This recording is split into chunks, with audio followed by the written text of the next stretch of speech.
चलिए आज एक महत्वपूर्ण टॉपिक पर चर्चा कर लेते हैं। आज का टॉपिक है दिष्टकरण क्या है।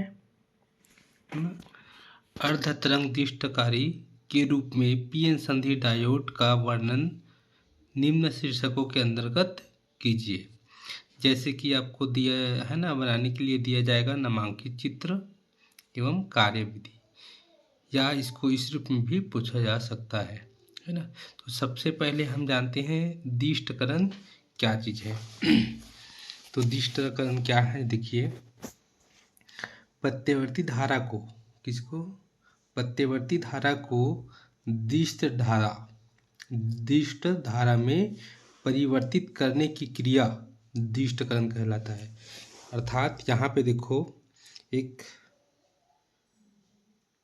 प्रत्यवर्ती धारा है, इस प्रत्यवर्ती धारा को किस में बदलना है, दिष्ट धारा में बदलना है ना। तो यही प्रक्रिया क्या कहलाता है, दिष्टकरण कहलाता है।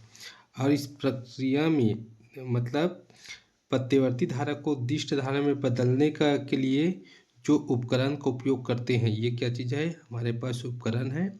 इस उपकरण को दिष्टकारी कहते हैं। इस उपकरण को क्या कहते हैं, दिष्टकारी कहते हैं। तो यहाँ पे सबसे पहले आप इसका नामांकित चित्र है, तो नामांकित चित्र के बारे में पहले तो देख लेते हैं, है ना। तो नामांकित चित्र जानने के पहले हमको इसमें कुछ पुरानी बातें जानना है, जैसे कि अग्रबायस किसे कहते हैं। तो देखिए, अग्रबायस किसे कहते हैं, जब पीएन संधि डायोड का पी क्षेत्र बैटरी या सेल के धन ध्रुव से जुड़ा होता है तथा एन क्षेत्र बैटरी के ऋण ध्रुव से जुड़ा होता है, तो इस व्यवस्था को हम कहते हैं अग्रबायस। और अग्रबायस में ही क्या होता है, अग्रबायस में ये इस तरह से पी क्षेत्र का जो होल है वो इधर गति करता है और एन क्षेत्र का इलेक्ट्रॉन इधर गति करता है, जिसके कारण इसमें धारा प्रवाह होता है, मतलब इसमें विद्युत धारा का प्रवाह होता है। इसके विपरीत पश्च बायस किससे कहते हैं, जिसको रिवर्स बायस कहते हैं।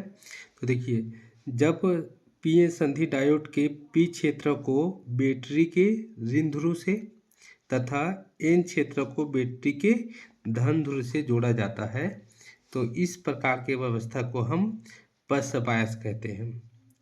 अब इसमें क्या होता है, पी क्षेत्र के जो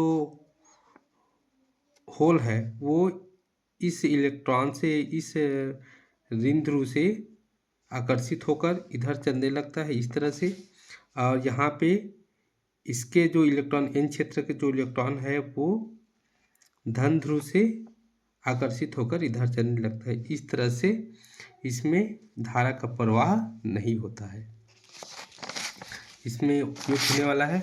अब दूसरा देख लेते हैं, इसको समझने के पहले प्रत्यवर्ती धारा क्या होता है। तो प्रत्यवर्ती धारा क्या होता है, वह धारा जो समय के साथ साथ दिशा भी बदलता है। अर्थात जब स्ट्रिंग होता है, जब इसके तरंग दिखते हैं तो स्ट्रिंग होता है, उसको धनात्मक कहते हैं, और जब गर्त में जाता है तो उसको ऋणात्मक कहते हैं। तो एक पूर्ण चक्र में एक स्ट्रिंग और एक गर्त बनता है, जो मतलब दिशा बदलता है समय के साथ। लेकिन दिष्ट धारा में दिशा नियत रहता है, समय के साथ समय तो बढ़ता है, समय इस तरह से बढ़ता है, लेकिन उसका दिशा जो है वो नियत रहता है। चलिए, अब इसमें इसका ये तो नामांकित चित्र हो गया, है ना। इसमें क्या चीज़ है, एक कुंडली है, इस कुंडली को हम सीधा प्रत्यवर्ती धारा से, है ना, इसको क्या कर देते हैं, जोड़ देते हैं प्रत्यवर्ती धारा से, इसको इनपुट डिवाइस देते हैं। तो इस तरह से जैसे इसमें हम धारा प्रवाहित करते हैं तो इसमें क्या होता है, इस तरह से प्रत्यवर्ती धारा बहने लगता है। और प्रत्यवर्ती धारा बहने लगता है तो इसके समीप वाले, जैसे ट्रांसफार्मर है, ट्रांसफार्मर में ये ऊंचाई ट्रांसफार्मर है, तो प्राथमिक कुंडली में जैसे विद्युत धारा प्रवाहित करते हैं तो इसमें इसके द्वितीयक कुंडली में प्रेरित धारा उत्पन्न हो जाता है। प्रेरित धारा उत्पन्न होता है तो प्रेरित धारा में ये क्या करता है, यदि जो ए है वो बी से अधिक धन आवेश हो, तो उस कंडीशन में ये जो ए क्षेत्र धनात्मक की तरह कार्य करेगा और ये धनात्मक जो है वो बैटरी के डायोड के पी क्षेत्र से जुड़ जाता है। देखो ये धन ध्रुव जो है वो बैटरी के धनात्मक सिरे से जुड़ जाता है। इसी प्रकार यहाँ पे भी ए क्षेत्र में जो आवेश है वो बैटरी के धन ध्रुव से जुड़ जाता है और ये इस तरह से इधर है ना, इसका ऋण आवेश मतलब बी को हम ऋण आवेश मान लिए हैं अभी, है ना, क्योंकि प्रत्यावर्ती में ऊपर नीचे दोनों होता है, ऊपर को धन आवेश मान देते हैं। तो जो बी है वो ऋण आवेश की काम करता है, अर्थात यहाँ पे हम देखें तो ये इस तरह से देखो ए को ए मान लेते हैं और इधर बी मान लेते हैं, ये इधर, तो ये है ना संधि डायोड के पी क्षेत्र से जुड़ा हुआ है और ये ऋण आवेश से जुड़ा होता है, अर्थात इसको अग्रबायस माना जाता है और अग्रबायस मानने के कारण इसमें क्या बहता है, धारा प्रवाहित होता है। क्या होता है, धारा प्रवाहित होता है। तो इस तरह से यहाँ पे जाके यहाँ तक क्या हुआ, अर्धचक्र में धारा प्रवाहित हो गया, क्योंकि देखो ये इम्पोर्टेंट है अर्ध तरंग। तो अर्ध तरंग में क्या उत्पन्न हो रहा है, धारा प्रवाहित हो रहा है। लेकिन कुछ समय के बाद यही जो प्रत्यावर्ती धारा फिर गर्त की ओर जाता है, तो गर्त की ओर जाता है तो बी को हम क्या मानते हैं, बी को प्लस मानते हैं और ए को क्या मानते हैं, माइनस मानते हैं। तो बी को जब प्लस मानते हैं तो ये जो है वो किसके साथ जुड़ा है, डायरेक्ट देखो जाके बैटरी के डायोड के इन क्षेत्र से, और ये ऋण जो है वो कहाँ से जुड़ा हो, डायोड के पी क्षेत्र से। तो इस कंडीशन में ये यहाँ पे देख सकते हैं जब धन ध्रुव जो है वो बैटरी के एन डायोड के एन क्षेत्र से जुड़ता है तो उस कंडीशन में ये पक्षपात कहलाता है और पक्षपात कहलाने के कारण इसमें कोई धारा प्रवाहित नहीं होता। मतलब इस कंडीशन में यहाँ पे जो है ये वाला क्षेत्र में कोई धारा प्रवाहित नहीं हो रहा है।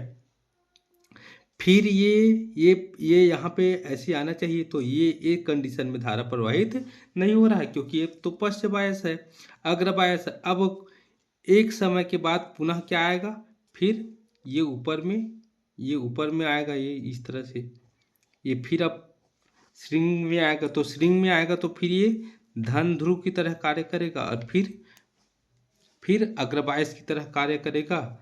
ये अग्रबायस की तरह कार्य किया, है ना। अब फिर कुछ समय के बाद ये पश्चबायस की तरह कार्य करेगा, क्योंकि लगातार क्या होता है, बदलते रहता है। जब ऊपर को मानते हैं तो धनात्मक और नीचे जब तरंग मानते हैं तो ऋणात्मक होता है। तो इस तरह से लगातार इसमें परिवर्तन होते जाता है। तो ये इस तरह से आधे आधे में क्या होता है, ये इस तरह से आधे आधे में धारा का प्रवाह होता है, आधे में धारा का प्रवाह, इस क्षेत्र में धारा का प्रवाह नहीं होता है। इसी को हम कहते हैं, यही क्या चीज़ है, उसका क्रिया विधि या कार्य विधि